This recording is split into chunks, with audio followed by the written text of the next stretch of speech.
प्यारे बच्चों नमस्कार। हम लोग हमारी पहली पाठ्य पुस्तक रीतिकालीन काव्य जो बीए बीएड सेकेंड ईयर के अंदर है हम लोग सिलेबस में पढ़ रहे थे। तो उस दौरान हम लोगों ने रीतिकालीन काव्य के अंदर रीतिबद्ध और रीतिमुक्त जो काव्य धारा के कवि थे उन काव्य कवियों का हम लोग अध्ययन कर रहे थे। इस अध्ययन के दौरान में हम लोगों ने जो रीतिबद्ध काव्य धारा है तो रीतिबद्ध काव्य धारा के कवियों और रचनाओं को पढ़ा। और इसी क्रम में जो अगला बिंदु है वो हमारा रीतिमुक्त काव्य धारा के कवि। तो वैसे देखा जाए तो रीतिकाल अपने आप में श्रृंगार काल, और श्रृंगार काल के दौरान ये जो अलग अलग काव्य धारा के कवि रहे तो उन कवियों की अपनी कुछ विशेषताएं रही। तो इन विशेषताओं में क्या है उस चीज का हम लोग अध्ययन कर लेते हैं। जैसे सबसे पहले देखें तो रीतिमुक्त काव्य धारा जो आज हमारा बिंदु है जिसपे हम लोगों को प्रकाश डालना है। तो रीतिमुक्त अर्थात स्वतंत्र भाव से की जाने वाली रचनाएं, ठीक है। तो इसके अंतर्गत वो कहते हैं कि रीतिकाल में कुछ ऐसे कवि हुए जिनमें केशव, मतीराम, देव और चिंतामणि आदि जो कवि थे वे किसी परिपाटी या परंपरा विशेष में बंद करके नहीं बल्कि रीति मुक्त कवियों के समान लक्षण ग्रंथों की रचना करके और रचना करके लकीर के फकीर नहीं बने। अब उन्होंने बताया कहने मतलब इस पंक्ति का अर्थ मैं आपको बताऊं कि ऐसा नहीं कि किसी एक ने इस तरह की लाइन खींच दी और उसी के लोग पीछे पीछे चलना शुरू हो गए, ठीक है। उसके बाद ठीक, इसको तो हम लोग क्या कहेंगे, मैं सिर्फ आप लोगों को समझाने के लिए बता रहा हूँ। इसको हम कहेंगे रीतिबद्ध। रीतिबद्ध का मतलब होता है रीतिबद्ध, रीतिबद्ध का मतलब होता है क्रमबद्ध, ठीक है। क्रमबद्ध, जैसे कोई रचना है यहाँ से काउंटिंग के 2 3 4, ठीक है, तो 5 इस तरह से।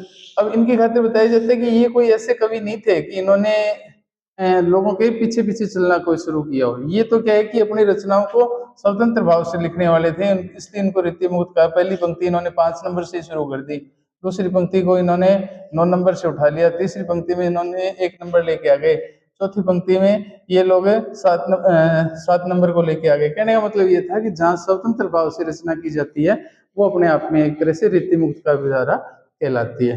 इन्होंने अपनी पंक्ति में लिखा भी है कि वो किसी परिपाटी या परिपरंपरा या विशेष में बंद करके नहीं बल्कि ऐसे रीतिमुक्त कवि हैं, ऐसे रीतिमुक्त कवि कहते हैं उनको।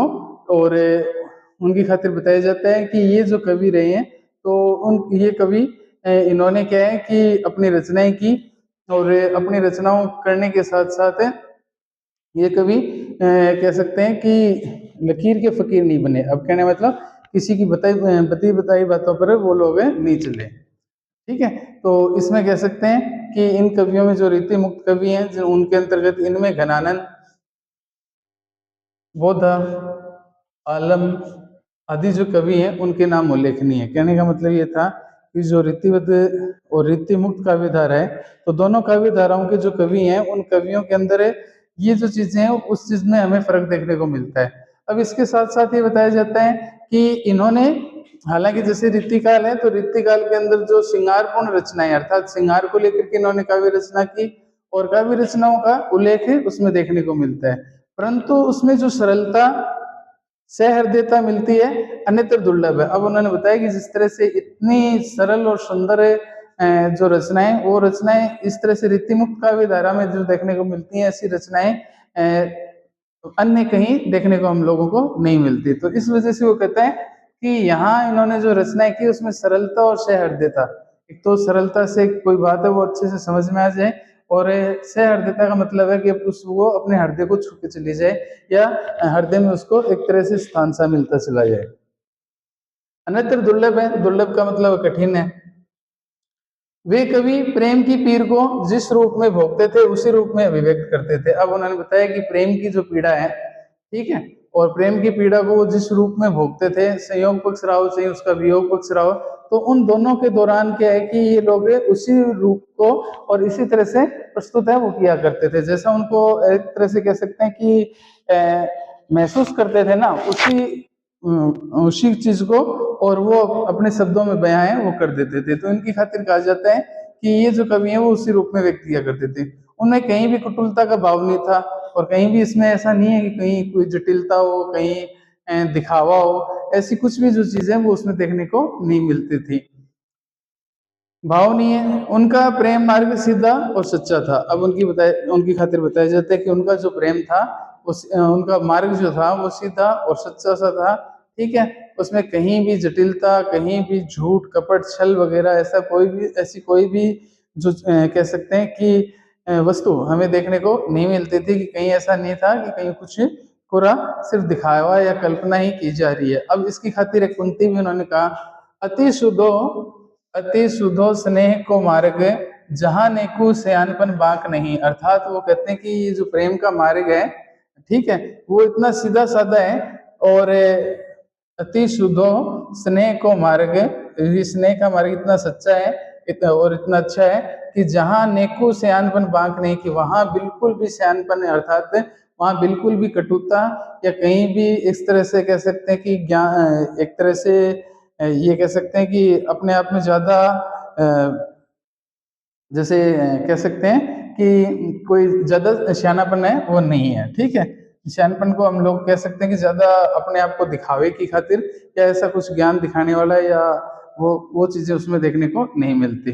तो ये जो चीज थी वो उसकी खातिर कहते हैं कि रीति मुक्त काव्य धारा है। वो रीति मुक्त काव्य धारा में ऐसे कवि हुए जिनमें कह सकते हैं कि केशव, मोतीराम, देव चिंतामणि आदि थे। तो और वे लोग किसी परिपाटी से बंधे हुए नहीं थे और यहाँ उनको रीति मुक्त कवि कहलाए। और उसके साथ साथ उसमें ये देखने को मिला कि जिस तरह से घनानंद बोधा माफ करना और जो आलम जैसे कवि थे वो अपने आप में श्रृंगारपूर्ण रचनाओं का उल्लेख अवश्य करते थे। उनकी रचनाओं के अंदर प्रेम की पीड़ा देखने को मिलती थी, उसको वो भोगते भी थे, जैसा महसूस करते थे उसको वैसा ही लिखा भी करते थे। और उसमें जरा सी भी कुटिलता है वो नहीं थी और उनका प्रेम का जो मार्ग है वो सीधा साधा और सरल था। अब जो दूसरा बिंदु अपना जो मुख्य है वो कह सकते हैं कि भाव पक्ष की प्रधानता। कोई भी रचना हो, उस रचना में उस पद के अंदर जो भावार्थ और सरलार्थ, ठीक है, तो भाव एक तरह से प्रेम की पीड़ा को लेकर के, सत्यता को लेकर के, निष्कपटता को लेकर के, बिल्कुल भी ये कह सकते हैं कि कहीं भी कोई बुराई है वो देखने को नहीं मिली, निश्चल बिल्कुल साफ सुथरा। तो ऐसा जो भाव है वो इसमें देखने को मिला।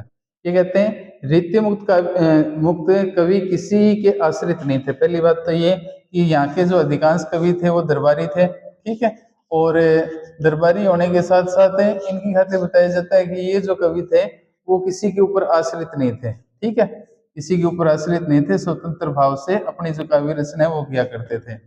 उनमें अनेक कवि तो ऐसे थे जिन्होंने आश्रय छोड़ने के उपरांत ही श्रेष्ठ काव्य रचना की। अब उन्होंने बताया कि वो जिस तरह से इन दरबारों के बोझ से दबे हुए थे ना, तो उनको छोड़ते ही और उन्होंने कहीं श्रेष्ठ रचनाएं, कहने का मतलब एक तरह से स्वतंत्र भाव, कहीं किसी प्रकार की दबिश नहीं और किसी प्रकार का डर नहीं। ठीक है, और जैसे स्वतंत्र भाव से उन्होंने रचना की तो वो अपने आप में और एक तरह से श्रेष्ठ काव्य रचना की।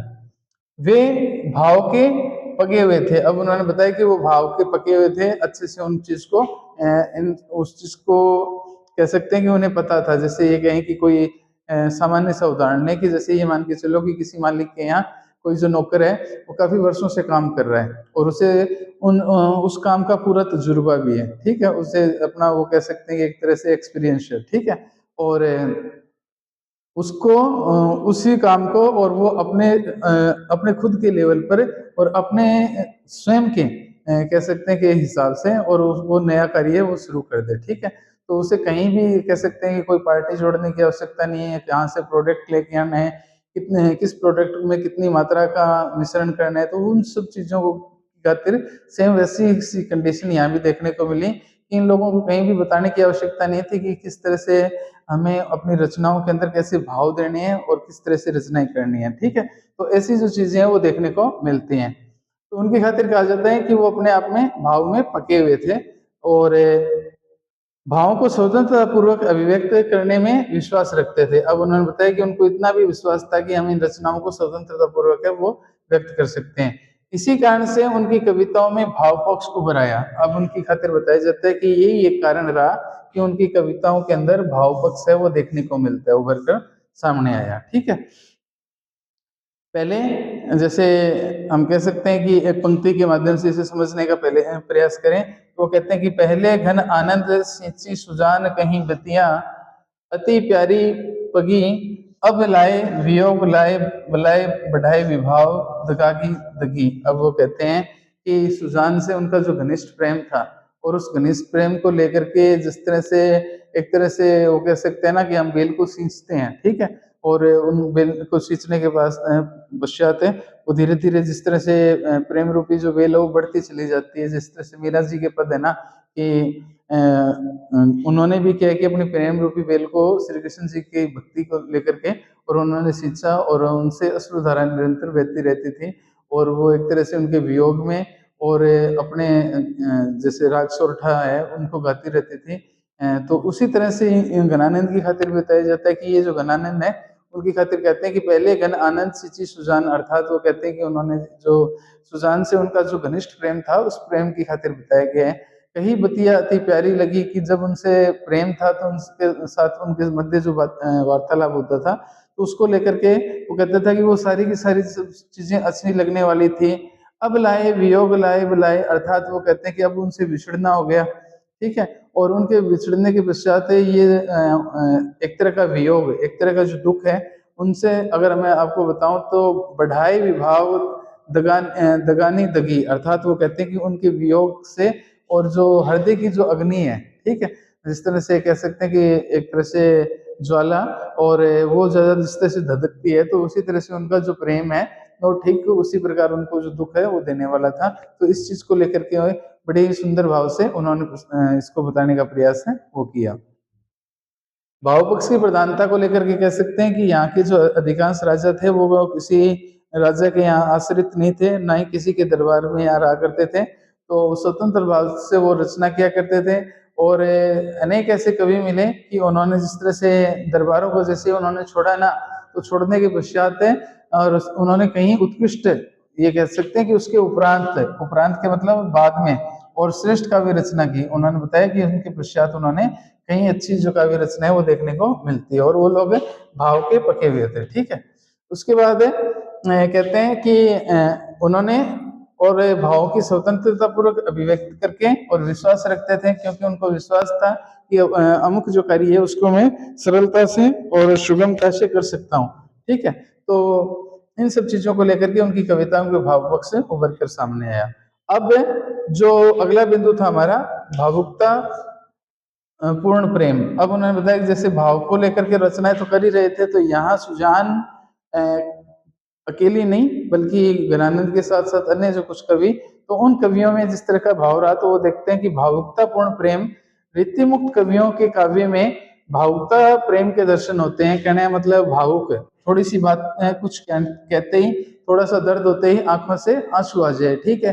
कैसे किसी ऐसे करुण दृश्य को देख लें, और उन करुण दृश्य को देखने के बाद जिस तरह से हम लोग ये कहें कि कोई अपन टीवी सीरियल देख रहे हैं या कोई हम लोग मूवी देख रहे हैं, कोई पटकथा देख रहे हैं, कोई फिल्म या कोई नाटक है, तो किसी ऐसा किरदार देखें या ऐसा मतलब स्थिति देखें तो उस स्थिति को देख करके और हमारी आंखों से उनको देख करके आंखों से आंसू आ जाए, हम लोग खुद स्वयं भावुक हो जाएं, ठीक है। तो ऐसा ही उनकी खातिर बताया जाता है कि उनके काव्य के अंदर एक तरह से भावुकता, और वो भावुकता से संबंधित उनका जो प्रेम है उस प्रेम के दर्शन है वो होते हैं।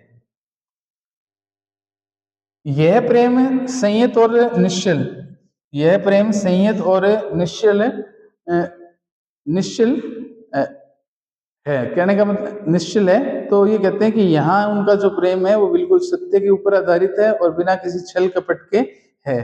ऊपर है जैसा कहा गया है कि उनका प्रेम का मार्ग सीधा और सरल है। अब जैसे हम लोगों ने पहले ऊपर पढ़ा ना कि उनकी खातिर बताया जाता है कि उनके जो कह सकते हैं कि रचना है, उन रचनाओं के अंदर उनका जो मार्ग है या प्रेम का जो मार्ग है, प्रेम का मार्ग सीधा और सरल है, ठीक है। और उसी की खातिर फिर दोबारा एक बार उन्हीं पंक्तियों को वो दर्शाता है कि वो कहता है कि अति शुद्धो स्नेह को धागो, अति शुद्धो स्नेह को मार्ग, जहां नेकु सियानपन बांक नहीं, कि बिल्कुल भी मतलब एक तरह से होशियारी, सियानपन कह सकते हैं, एक तरह की होशियारी है वो वही बिल्कुल भी देखने को नहीं मिलती, ठीक है।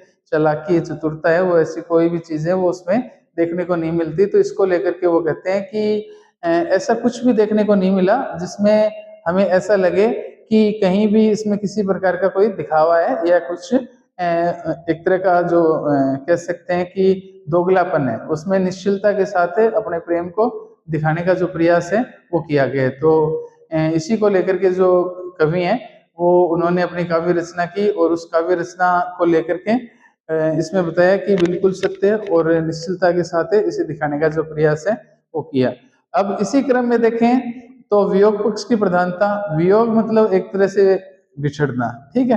तो यहाँ सुजान को लेकर के और घनानंद जो है वो एक तो पहले तो दरबारी कवि रहे और दरबारी कवि रहने के साथ साथ उनकी काव्य रचना के अंदर एक तरह का जो वियोग है वो उसमें देखने को मिला। अब वियोग को देखें तो वियोग पक्ष की प्रधानता, अब वियोग पक्ष की प्रधानता के अंतर्गत ये चीजें हमें देखने को मिलती हैं कि इसमें जो रीतिमुक्त कविता है और रीतिमुक्त कविता के अधिकांश कवियों ने, जो रीतिमुक्त कविता है उसके अधिकांश कवियों ने अपने काव्यों में वियोग वर्णन को अधिक महत्ता दी है। कहने का मतलब क्या है कि रीतिमुक्त काव्य के जो कवि थे जो स्वतंत्र भाव से रचना किया करते थे, तो इन कवियों की रचनाओं के अंदर देखा जाए तो वियोग पक्ष है, जैसे संयोग पक्ष और वियोग पक्ष से दो पक्ष देखने को मिलते हैं। तो यहाँ एक तरह की जो पीड़ा और एक तरह का जो दर्द है वो उसमें देखने को मिला। उसके साथ साथ उन्होंने कहा कि उसको उन्होंने अधिक महत्ता दी, अधिक महत्ता का मतलब है उससे अधिक महत्व दिया। वस्तुतः घनानंद जैसे कवियों ने विरह के कारण ही इतना उच्च स्थान प्राप्त किया। अब उन्होंने बताया कि इसका एक कारण ये भी तो ठहरता है कि यहाँ घनानंद जैसे जो कवि थे ना, और सुजान नामक नर्तिका को लेकर के या उनके प्रेम को लेकर के, प्रेम की पीड़ा को लेकर के उन्होंने अपनी जो काव्य रचना की, उन काव्य रचनाओं का एक कारण तो यही रहा कि उन कवियों ने इसे विरह के कारण उनको इतना ऊंचा स्थान प्राप्त है वो उन्होंने किया। इनका व्यक्तिगत विरह अलौकिक, इनके व्यक्तिगत विरह की खातिर कहते हैं कि इनका व्यक्तिगत विरह है वो अपने आप में अलौकिक था। अलौकिक का मतलब आध्यात्मिक था, ठीक है। लौकिक का मतलब तो संसारिक हो गया, किंतु अलौकिक का मतलब आध्यात्मिक हो गया। तो इसकी खातिर वो कहते हैं कि यहाँ इनकी जो पीड़ा थी वो पीड़ा अपने आप में वो कहते हैं कि चाहिए सुख तो ले ये दुख है। अर्थात वो कहते हैं कि अगर आपको सुख की कामना करना, सुख को प्राप्त करना है तो आपको दुख को भोगना पड़ेगा। कहने का मतलब दुख के बाद ही सुख आता है। तो इसी तरह की जो भाव है, इस तरह के जो कथन है वो अपने आप में एक तरह से आनंदित करने वाले थे और ऐसी काव्य रचनाएं उन काव्य रचनाओं में देखने को मिला। अब उनकी खातिर कहते हैं कि विरह की रूप को उभर कर आया और उसका उनका मत था कि सुख पाने के लिए दुख का भोग आवश्यक है। अब उनका मानना यह था कि अगर सुख की प्राप्ति करनी है तो दुख को भी भोगना पड़ता है, जिस तरह से कभी धूप कभी छांव, ठीक है। और उसी तरह से वो कहते हैं कि ये इसे एक तरह का एक पहलू ही माना इन्होंने, और उनका मानना ये था कि अगर सुख पाने के लिए दुख का भोगना आवश्यक है, दुख का भोग आवश्यक है। सुख, वो कहते हैं कि चाहिए सुख तो ले दुख, इस कथन को आनंद, इस कथन में आनंद ही आनंद करने का मतलब घनानंद कहते हैं कि इस अगर हमें सुख की प्राप्ति करनी है तो थोड़ा बहुत हमें कष्ट है वो सहना ही पड़ेगा। आगे वो कहते हैं कि अनुभूति प्राण। अब अनुभूति प्राण के अंतर्गत वो कहते हैं कि रीतिमुक्त कविता में एक तो स्वन एक तो स्वानुभाव की प्रधानता रही और इनमें कहीं ना कहीं पुराने कवियों की नकल है और इनमें इनमें न कहीं पुराने कवियों की नकल है और न कहीं पृष्ठ प्रेक्षण है। अब वो कहते हैं कि इन्होंने कहीं भी इन लोगों की परिपाटी नहीं की। परिपाटी का मतलब क्या है कि इन लोगों की इन्होंने नकल नहीं की भी, सीधी सी बात है कि ये इन्होंने जैसा रचा ना तो वो अपने अंदर जो स्वयं के जो भाव थे, अपने जो विचार थे, उन विचारों को उन्होंने प्रस्तुत किया। उसमें कहीं भी ऐसा नहीं लगा कि उन्होंने कहीं किसी की नकल की हो। तो ऐसी जो चीजें हैं वो उनके अंतर्गत देखने को मिलती हैं।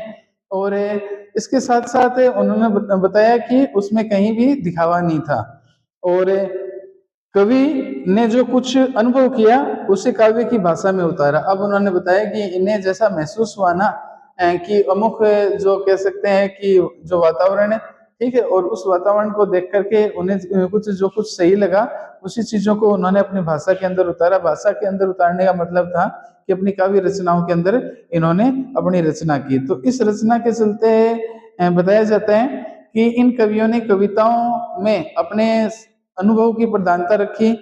इसमें कहीं ना कहीं पुराने कवियों की न कहीं पुराने कवियों की नकल है और न ही उसमें पृष्ठ प्रेक्षण है। कवि ने जो कुछ अनुभव किया उसे अपने काव्य के अंदर रखने का और बताने का जो प्रयास है वो किया। इसी क्रम में अगर हम लोग दृष्टि डालें तो उत्कृष्ट अभिलाषाओं का चित्रण है वो देखने को मिलता है, तत्कालीन जीवन चित्रण है वो देखने को मिलता है। तो इनके अंतर्गत है जो उत्कट अभिलाषा है और उसके जो दर्शन होते हैं तो उस अभिलाषा में प्रेम की प्रगाढ़ता और एक तरह का जो प्रेम है वो देखने को मिलता है। उसके साथ साथ वो कहते हैं कि तत्कालीन जीवन का जो चित्र है उसको भी हम लोग अध्ययन करेंगे। तो कहने का मतलब एक तो प्रेम की प्रगाढ़ता और एक तरह से जो उस समय का तत्कालीन जो जीवन था उस जीवन शैली को लेकर के इन्होंने काव्य रचनाएं की। और अगर उत्कृष्ट अभिलाषाओं का जिक्र करें तो इसमें वो बताते हैं कि एक प्रेमी अपने प्रिय पात्र को सुख देना चाहता था और वह नहीं चाहता था कि उसका जो प्रिय पात्र है वो उसके दुख से दुखी हो।